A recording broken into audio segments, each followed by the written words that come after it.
Ladies and gentlemen, welcome back to On the Mic. Mike King coming to you from the Mike King Biz Call Federal Media Center, coming to you from high above Henrico. Yes, I'm in Henrico. Thank you, Chesterfield, for all that you did. So, you can follow me on social platforms, which is On the Mic with Mike, Mike King Biz. You come, and it's on the Mic with Mike, 10 a.m. to 12 p.m. Monday through Friday, Saturday, 6 a.m. to 7 a.m. in the East. That's where we are. Okay, folks, you know what it is. There's a big day today. There's all kind of stuff going on, but our good friends from Childsavers are in the building. Welcome, ladies. Welcome to the program. Thank you. Alrighty, so we got Lisa, we got Portia. Portia, we got history. Yes, we do. Yes, we do. You know, you're a veteran of the program. Yes. That was years ago. Yes, my son was in 3rd grade at the time. And now you're looking like a model out there. He's a drummer and everything. He's glowed up. Yes, that's for sure. So, ladies, tell us who you are, what you do. Would you like to start? Absolutely. Lisa? So my name is Lisa. I work at Childsavers in Churchill, part of Richmond. I am the Child Development Services Director. So we work with early care providers. And if I can say one thing, Mike. There you go, yes. Today is National Child Care Appreciation Day. And so this is a day that is set aside that we honor and salute and uplift the amazing people, more specifically, it's usually females, who show up every day to do this incredible work to make sure that the workforce development can go to work knowing that their children are in care and their children are being cared for. I always ask people who are in the saving the world business, and that's what this is. Who takes care of the caregiver? Because the caregiver won't stop. I know I married one, and sometimes it could almost come to blows to start talking about we need to chill. But you guys, people in the business of taking care of others, you hear a lot. And you hear a lot of heavy things. How does that not take you down or affect you personally so that you can show up on Tuesday after you heard something horrific on Monday? A special person. It takes a special person. I believe that early care providers were created to operate and be in the spaces that they are. Early care providers are folks who, to your point, Mike, they wear multiple hats. In many cases, they are what we like to call unsung heroes, right? Because they don't get the recognition. They are paid less than most professions, but yet they are the only profession that touch a child who will at some point go into all types of profession. So they get to teach all children. And what I love about early care professionals is that you don't hear them complain a lot. No. They just do their jobs. And we're just so fortunate at Childsavers that we have built a long-lasting relationship with the early care providers. We've been doing this work now since the early 80s. And we actually work with about 400 child care providers every year, which give us the opportunity to indirectly and directly impact about 25,000 children. And you said who helped them, who shows up for early care professionals? I think it's places like Childsavers. We show up and we are that sounding board for them. We listen to them, we encourage them, we support them, and we give them the tools and the resources that they need so that they can be successful. Yeah, to Lisa's point, I'm Portia. I work with Lisa at Childsavers. I'm the grants manager. So I look at all the reports and grants and the data. We have a great data and analytics team. Shout out to them. Preston, we see you. And Jalen too. But what we're seeing is that the early child care educators, and we're trying to use the word educators because they are teachers. Right. Just like K through 12 teachers, and they are essential, but often expected to be invisible. It is a workforce led by, not just dominated by, but led by women, and usually women of color. That's right. And so the pay scale, as Lisa was saying, is not even. but it is a workforce that's essential. Both my children had pre-K.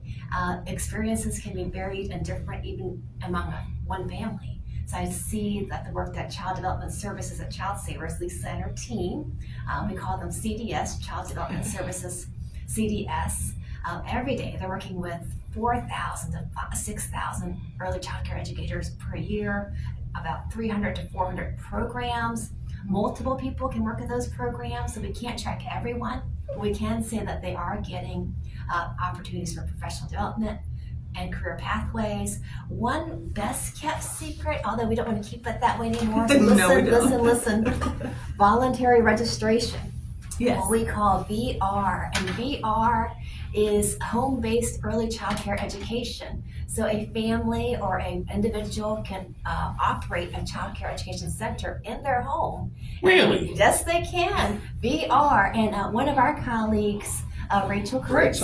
Rachel did it on the weekends and evenings. You can have your regular 9 to 5, Monday through Friday, and then additional work that you love as a VR provider.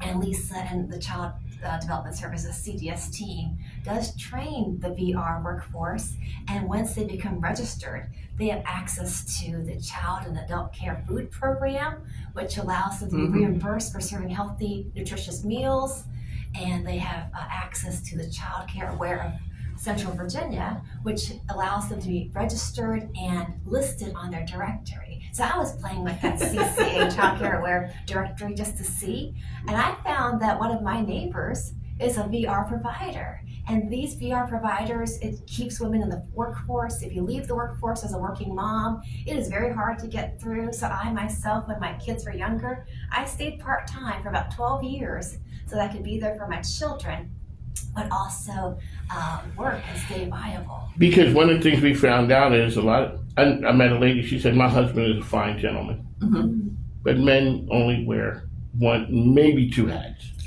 Women are wearing a whole bunch of hats. I'm sitting there interviewing a lady who comes on the program a lot. Her daughter is blowing up her phone. She's like, she knows that I'm on the radio now. She says she's calling me something. Is your dad there? Yes, I know he's there. He's in the next room. But she won't go ask dad. That's right. Like, why ask the assistant manager? Assistant manager has no power. He don't have the answers. The answers were given to him, and then he relays them to the troops. It's a lot of pressure that's put on.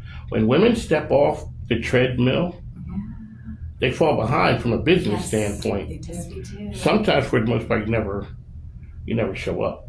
That's right. You can't catch up. That's right. And so COVID kind of was like the equalizer. It sent everybody home. Yes. It kind of reset Almost something. everybody home. There were a bunch of people who weren't at home, Correct. like the providers in the Correct. front line, That's right. They were frontline. and we needed them. So I had on the superintendent of Chesterfield Schools, and I asked him, when the kids went back to school, what did you have to teach them? I'm thinking old school, reading, writing, arithmetic, all that. So he goes, no, we had to teach them how to engage with each other. They hadn't done that. And you had to stop and think. Those are all those things. So you, at Childsavers, you guys are working with kids at a young age, because that can set the foundation Absolutely. of where we go. Absolutely. And we weren't, I know especially in our culture, we wasn't that big on getting help. Especially from a man's standpoint, from a boy's standpoint, boys turn into men. How are you? I'm good. You got 3 flat tires and you're riding on a rim. Right. There's no way that you're good. But maybe now. So you guys have been in the field. Are we better than we used to be with getting help? That is a tough question to answer. Let me just say we're moving in the right direction. I don't know if I would say we're better. So let me give you an example, Mike. You just mentioned being a male versus female. So when you think about the fact that we are now in this is 2026, we still have Black boys, 2, 3, and 4-year-old preschoolers who are in childcare, who are being suspended at a higher rate than their peers in their classroom. And what that is doing, and I don't think that we really realize this, early care is the first opportunity for children to be in a learning environment. Now you're going to tell this little 3-year-old that he's not worthy, and you're going to kick him out of that program. We don't realize what we are doing to that individual at the age of 3. And if we don't ensure that that child has the resiliency tools to bounce back, now we put them on a trajectory where education is not a priority for them because they learned that behavior at 3. Okay, let me ask you this, right? Do you think that happens because the person teaching them does not come from that environment, or they don't share a similar world? What may be frowned upon in one community is understood. There's a school I used to deal with, and it was an all boys school. Now, I was a nerd before being a nerd was cool. I was. The thing is, though, they go outside every single day. They don't care about the weather. We're some of that. Now you put that in a classroom, those boys, and they're like if they go to a regular school, they may take some heat because they're not the most macho, but they fit in here. How about if you put them in a place that doesn't take them out every day? The teacher, maybe it's a woman, maybe she's really soft-spoken, and she may find that as a problem because she doesn't come from that world. Maybe she has kids, maybe she has daughters. She doesn't understand the roughhousing. My wife's best friend they told her she couldn't have kids. And so she got pregnant at 40. And around, 52, she's like, her son turns, 14, 15, and his dad had passed away. Like, where did he learn this man ridiculousness from? Like, where? The one that my wife's like, Mike, stop rolling on the shopping carts. All the things that guys know, there was not a meeting that teach you the stupidness. It's just things you do. It's frowned upon. Maybe that teacher looks at that activity and says, it needs to be corrected. And next thing, now all of a sudden you've gone from the general to all of a sudden you're different. Yeah, so I hear what you're saying. And I kind of believe it's a combination of everything you just mentioned, Mike. I think it's lived experience, of course. Lived experience is powerful. I also believe it's educating the early care providers to understand that not every child is going to learn on a cookie cutter approach. Okay. And not just boys, but we have girls. We have children in general who cannot sit in this chair like Portia and I are sitting for 30 minutes and not start moving around and just wanting to just be present in our own bodies. And when children are given the opportunity to truly move and be active, that's when they actually learn the most. Do you think it's reasonable? Years ago, I hate to be like, I'm the old man, get off my lawn. But we told kids, get off those computers, get off those phones. It's too much time. The pandemic shows up, get on that computer because you got to go to school. Kids do forget that. People do a million things. How can you expect that they're going to sit there in one place and do one thing for 30 or 40 minutes? I think it's hard for how we went to school before is different now of what we can expect. And so I think that for work that you guys are doing, it's important because there's a lot of pressure that people put on kids. People just don't put on, society puts it on. It's all about the go, get me my stuff society that puts a lot of pressure on them. Okay, so how does a person engage with Childsavers? Oh, many ways. So we are located in Churchill at 200 North 22nd Street. For those of you who are from the Richmond area, we are in the old WRVA building. We overlook the city, amazing view. You can reach us via Facebook, Instagram, but the best way that people learn about Childsavers is through word of mouth. It's through referrals. It's through those relationships that matter. Because again, we have been doing this work for so long. Childsavers is well known in the community, well known amongst the providers and parents in general. Okay, Portia, let's talk about Yeah, if the I- stigma of getting help. Sure. If I could just add to what Yes. Lisa is saying, so Childsavers has been around since 1924, Yes. and originally founded by a woman in 1924, Shocking. and really to give mental and physical care, mental and physical health care to all children, regardless of their family's ability to pay. We still have that tradition. It's still part of our ethos. We are led by a CEO of color, and both our CDS director and our other arm, mental health services director, represent underrepresented communities. So we've always led from the communities that we serve. So that lends to an easier way to gain trust and long-term confidence. The Childsavers continuum of care is prevention and intervention. So as Lisa was saying, child development services is a child's first foray into socialization beyond their family group. And so that partnership between the early child care educator and the parent or the caregiver, that original partnership is really important, because as a child progresses through school, their early experiences does set them up to either love school or to feel like they don't belong. And then for the parents themselves, knowing that they are working with an early child care educator that is trustworthy and skilled, but also supported, that that person is not working alone, but they have the support of their immediate center, or if they're home-based, they can call on Lisa and CDS for supports, ongoing training, free, low-cost training, online, and asynchronous on-site, all different ways. And so that helps, because as children get older, as parents, especially if we are parents of color or ethnic or racialized parents, that stereotype threat is real. So as Lisa was talking about, if there is an African American or Black infant, toddler, or preschooler who is not allowed to go to the child care center anymore because he's been suspended, the parent is not always able to advocate for their child if that educator is not open to hearing their experiences, or if there is that stereotype threat where they already have you in mind as one type of person, usually a caricature, because they don't want to acknowledge your humanity.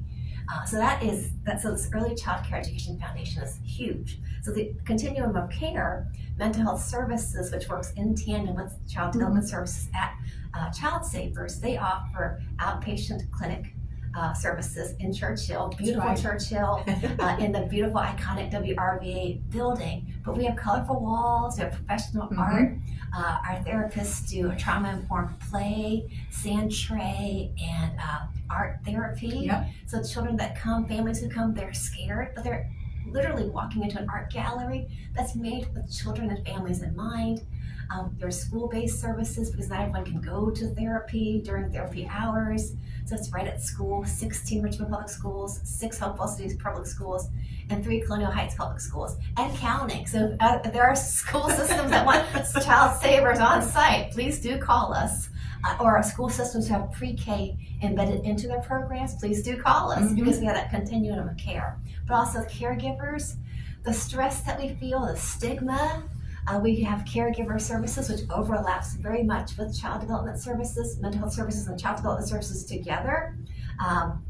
Consult, although MHS does provide the perinatal and postpartum mental health services, CDS does inform them on the developmental stages, and so that is a tandem collaboration. So we are trying to go all across the scale of everything a family or a child needs. So as our CEO, Robert Bowling, says, every child in our community is the responsibility of every adult. And we take that to heart. Is that good? Yes. There we go. That is something. Yes, So which Mr. areas? Bowling. Shout out to Mr. Bowling. It's one thing to have a dynamic, visionary leader, Yes, and that, and the Yes. created environment where people feel good about coming there and doing that kind of work.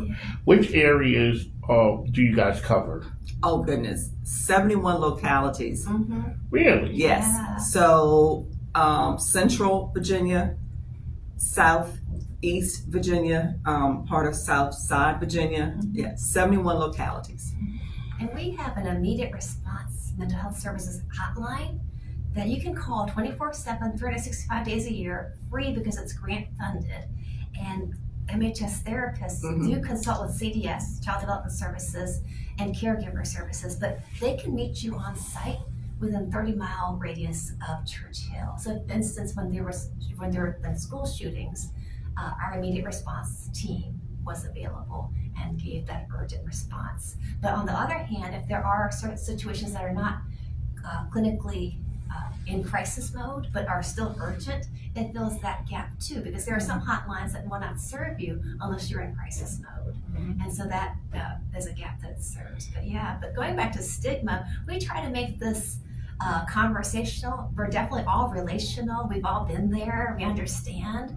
And so we're trying to combat the stigma. It is hard, especially coming from a racialized or ethnic background. There are more obstacles. When I see the data and I see how many Asian Americans use Childsavers services, and it's one, and I know that one is me. It really makes me, that wasn't a hard one to figure out. Wonder who this is. I know, but it really makes you see that we cover a lot of ground, but we're constantly working to really cover more people within the service areas where we already are and to expand.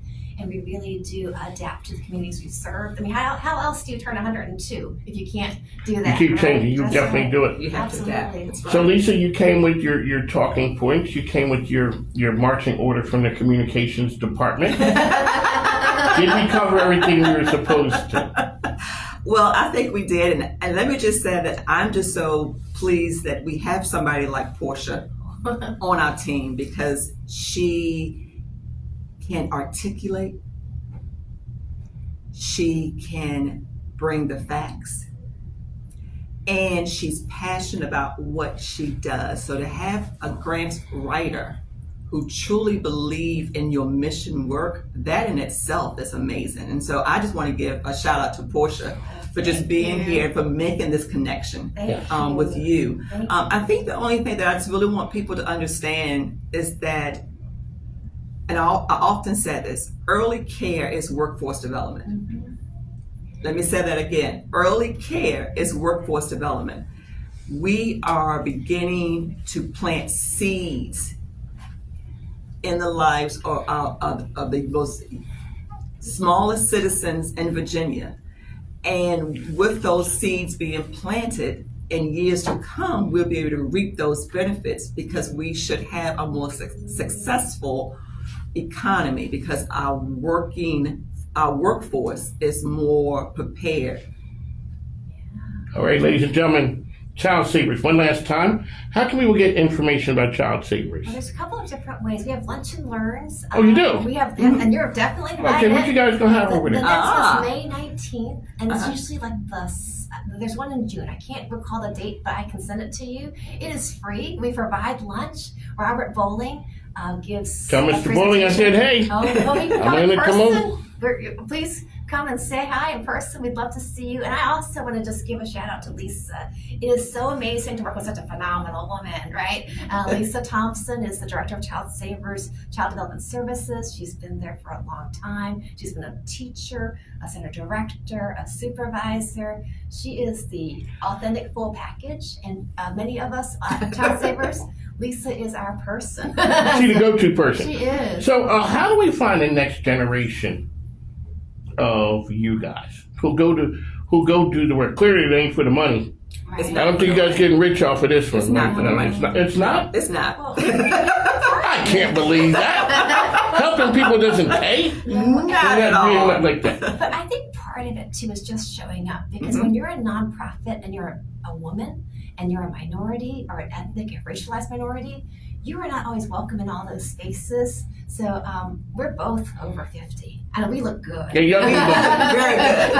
We're both over 50. We have weathered all the storms so that we are leaving an opening for others who want to be in nonprofits, whether it's early child care education, mental health services, or nonprofits in general. We just have to keep showing up and understanding that sometimes they're not going to give you the skills, but what we have is different. It's a craft, right? Correct. It's an art form because it's people, it's building families, it's building villages, it's also building supports beyond child development and mental health services. We recently had our supper at Sunset, our annual fundraiser, and we are so overwhelmingly touched by all the organizations that donated in-kind items. Everyone from Firehouse Theater and Star Foster Dance Company to Cadence Theater and many, many others. And they really took the time because they care about what we do. And they really made those auction packages huge. So because of that, this fundraising is a way to get involved. A lot of people don't have time, but the funds do help us to have more outreach and more engagement. And we stay in touch with you. When you donate to Childsavers, you're partnering with us, you are a friend, and you become part of So our I don't have to mission. get scared when the phone rings and it's Lisa and Portia going, "Hey," I'm like, "Oh Lord." Don't get scared. Don't get scared. Don't get scared. Don't get scared. My dad would always say, changing the world ain't cheap, Nope. easy, or free. Yeah. Money got to change hands somewhere. Mhm. And that's why I show love to the sponsors because they don't get scared when you guys call them. Right. You go through hard times, you're providing the services, that all of a sudden you need some help. Those are the people that we give a shout out to and say thank you because it's part of their business that says we're going to do good. This business is about business helping society be better. That's right. That's what it is. Correct. So we'd like to thank you guys for coming. Portia, it was good when I saw your son with my mug up there I in know. the hotel You know, speaking window. of my son, that's another reason we're here. He is now in middle school, just turned 12, but we are here for the next generation, directly and indirectly. It's the village that we're building. There you go. Right. That's Childsavers. One last time, how can people find you? www.childsavers.org. Churchill in the former WRVA building. You cannot miss us. Lunch and Learn next month on May 19th. And, right. you know, we just... Social media. Social media. Facebook and This is- Instagram. It's going to be there, all the things that you guys are doing. Shout out to Danielle Gilbert. Shout out to Mr. Bowling. Tell him I said, hey, on the mic is Mike, RVA's Best Business Media Program. Portia was there with us when we were with ESPN, the ESPN studio. Yes, we were having some good times there. But we moved. We moved back to Henrico. So Moving up. George and Wheezy. There we go. On the mic is Mike. We'd like to thank you guys for tuning in. Thank you, Mike. Thank you, Mike. Thank you. You're Rupa, right? I finally get to meet you in person. I see you all the time.